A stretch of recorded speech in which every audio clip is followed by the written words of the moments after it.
मेरे प्रिय ध्यान साधकों, ध्यान की साधना के लिए सुखासन में बैठिए,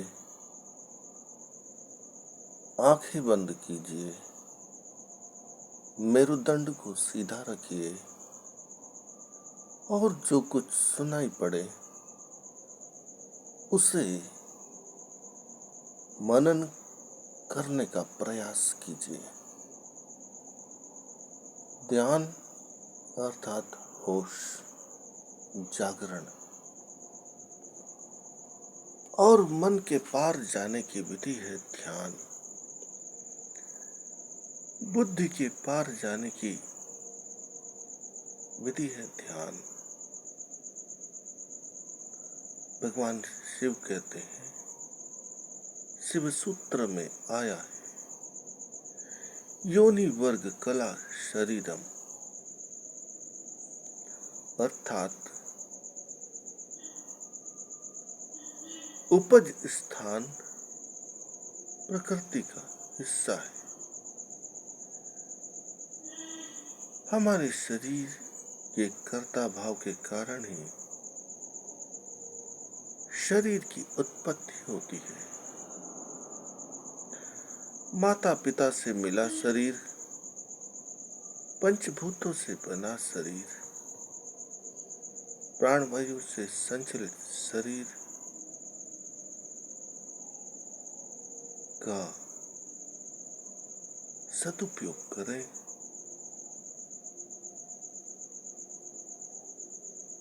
अगले सूत्र में कहते हैं, अविवेकी कर्म करके जीवन का अपमान करके जीवन न जिए। माता पिता के विरोधी न बने, पंचभूतों के विरोधी न बने। बाद में रोग और दुख का रोना पछताना, इनसे कोई सार्थकता नहीं है। थोड़ा जागो, थोड़ा सोचो, थोड़ा ठहरो, होश में आओ। यह संसार स्वार्थी है, किसी का नहीं हुआ, सबको हार कर ही मरना है। मूर्खता छोड़नी पड़ेगी, अपेक्षाएं छोड़नी पड़ेगी, उपेक्षा छोड़नी पड़ेगी, इच्छाएं छोड़नी पड़ेगी, पसंद भी छोड़नी पड़ेगी।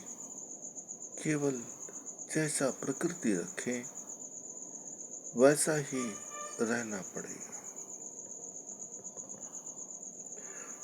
हम सब ध्वनियों से बंधे हैं, हम सब वर्णमालाओं से बंधे हैं, हम सब स्पंदनों के अधीन हैं, हम सब प्राणों से बंधे हुए हैं। इसीलिए ध्वनियों का चक्कर छोड़िए, वर्णमालाओं का चक्कर छोड़िए, आनंद और परमानंद का चक्कर छोड़िए।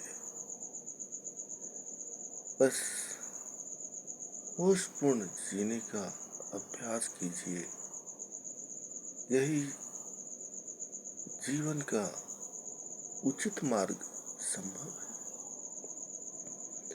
अकेले जन्म हुआ, अकेले जीना है और अकेले ही मर जाना है। जो आज है वो कल नहीं रहेंगे। शरीर, धन, मन, संबंध सब बदलेगा। गारंटी किसी की नहीं, वादा वचन कोई पूर्ण न कर सकेगा, कोई भी कुछ न कर सकेगा। इसलिए स्वयं को जानो, स्वयं के लिए जियो और होशपूर्ण जियो। भीतर उठने वाली तीव्र जागृति के द्वारा ही शिव से जीव जुड़ता है। मृत्यु को संसार का सबसे बड़ा सत्य मान लीजिए। धन मन देह को जोड़ने का प्रयास सत्य तक पहुंच की सीढ़ी है। सार्थक प्रयास करके ही शिव और सत्य तक पहुंचा जा सकता है। सामान्यतः हमारे सारे प्रयास मन को भरने के लिए होते हैं, मनोकामनाओं की पूर्ति के लिए होते हैं, लेकिन यथार्थ तो मन के विरुद्ध है, यथार्थ तो मन के विपरीत है। इसीलिए स्वयं पर शासन करने की चेष्टा करना है। केवल सरल, सहज, सजग और न्यूनतम आवश्यकताओं का जीवन जीने की साधना, होशपूर्ण खाने पीने, उठने बैठने, बोलने की साधना ही उचित मार्ग हो सकता है। यदि संसार के सारे रिश्ते नाते संबंधी छोड़ दें, केवल श्वासों का साथ रहे, न मन लगे न औषधि लगे, लोग छोड़ने लगे, बस योग साधना में लग जाइए। खामोशी और अकेलेपन में योग शक्ति को जगाकर जी कर देखिए। खामोशी और अकेलापन एकमात्र सत्य है, यथार्थ है, वास्तविकता है।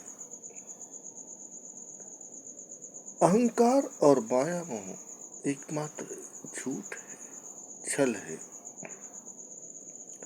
अहंकार और लगाव सारी पीड़ाओं का स्रोत है, सारे रोगों और दुखों का स्रोत है। आप किसी की बेचैनी, उदासी, छटपटाहट, तनाव, चिंता के लिए क्या कर सकते हैं? एकमात्र सत्य की खोज। चाहे जो करो, चाहे जितना करो, अंत में पछताना ही है। तो फिर सत्य की खोज में ही खो जाना ही उचित है। जगत के सभी जीव अपने स्वाभाविक मूल बुनियादी प्रकृति के ढंग से ही जिए। इसलिए सुनना और सुनाना दोनों ही व्यर्थ जानो। जब मैं स्वयं के श्वास को नहीं सुन सकता, जब मैं स्वयं की हृदय की ध्वनि को नहीं सुन सकता, तो फिर घंटों सत्संग बैठकर क्या होगा? जब मैं माता पिता की नहीं सुन सकता, जब मैं पति या पत्नी की नहीं सुन सकता, सब कुछ सुनने पर है।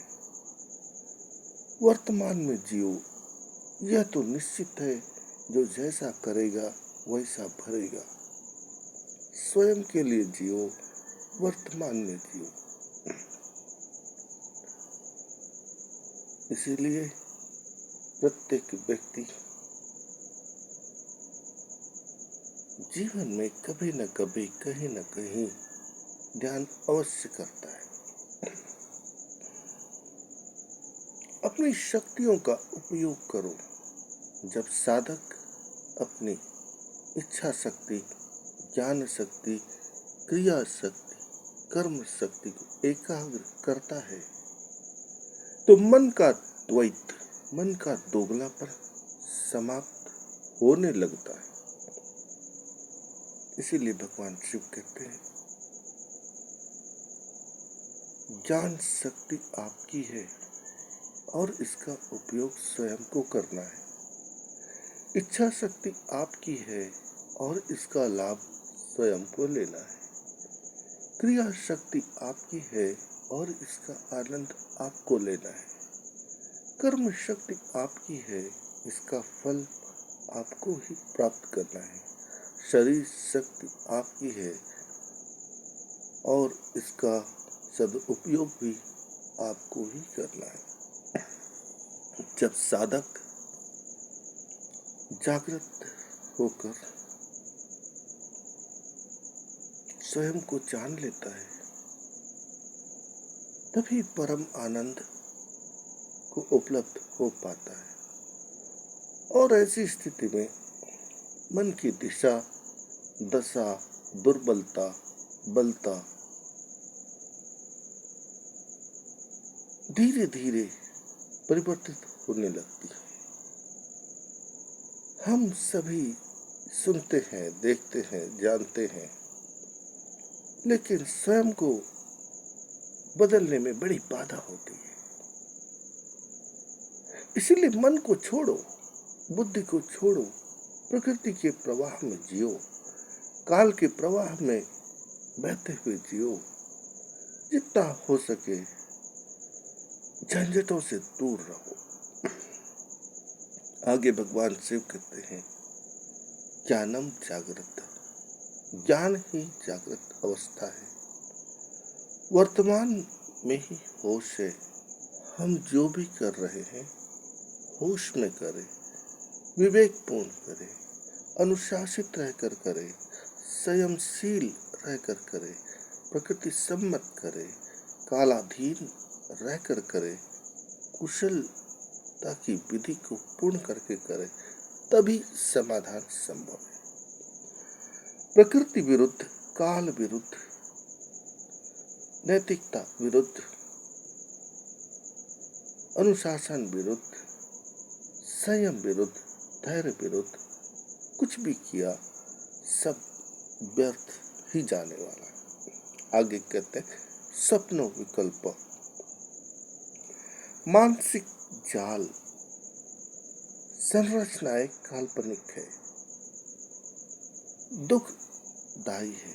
हमारे सारे रोग, दुख, दर्द, पीड़ा, कष्ट, कलह, कलेश, कपट की जड़ है मानसिक दुर्बलता, इच्छाओं की झंझट। इसीलिए थोड़ा समझे, जड़ अर्थात मूल प्रकृति, तना व्यक्तिगत संसार, शाखाएं विवेक और संतुलन, फूल अतिक्रमण चेतना। और आज का बौद्धिक कुशल मनुष्य अपना आहार विहार और जीवन के प्रति सजग है। कर्म निद्रा संबंध के प्रति सम और संयमित है। वह दुख और दर्द किसी को नहीं सुनाता है। वह केवल योग और ध्यान के मार्ग को अपना लेता है। अपनी मन मर्जियां छोड़कर पुरुषत्व, स्त्रीत्व की साधना में लगा हुआ है। न मनोरंजन, न पर्यटन, न स्पर्धा, केवल स्वयं की साधना में व्यस्त है। गुरु और गुण की साधना में व्यस्त है। न इच्छा, न अहंकार, न खोजना, बस झूठ की दीवारों के बीच दिमागी कुश्ती से मुक्त हो रहा है। मनुष्य रोगों और दुखों की बुनियाद को ठीक ठीक जानने, स्वीकारने व हटाने में व्यस्त है। झंझट क्यों पालना, क्यों मूर्खताएं करना, क्यों मूर्खताएं करना। बस प्रकृति को जानो, जन्म का उद्देश्य ढूंढो, संभोग करो, त्याग करो। कोई किसी का सगा नहीं, सब स्वार्थ का संसार है। इसीलिए शरीर है तो संसार है, सुख है, स्वास्थ्य है, सब। सारे रोग और दुख की जड़ भीतर ही है। घर के ही लोग विश्वास पात्र होते हैं, घर के ही लोग सेवक होते हैं, घर के ही लोग हितकारी होते हैं, घर के ही लोग सुख स्वास्थ्य के कारण है। ऐसा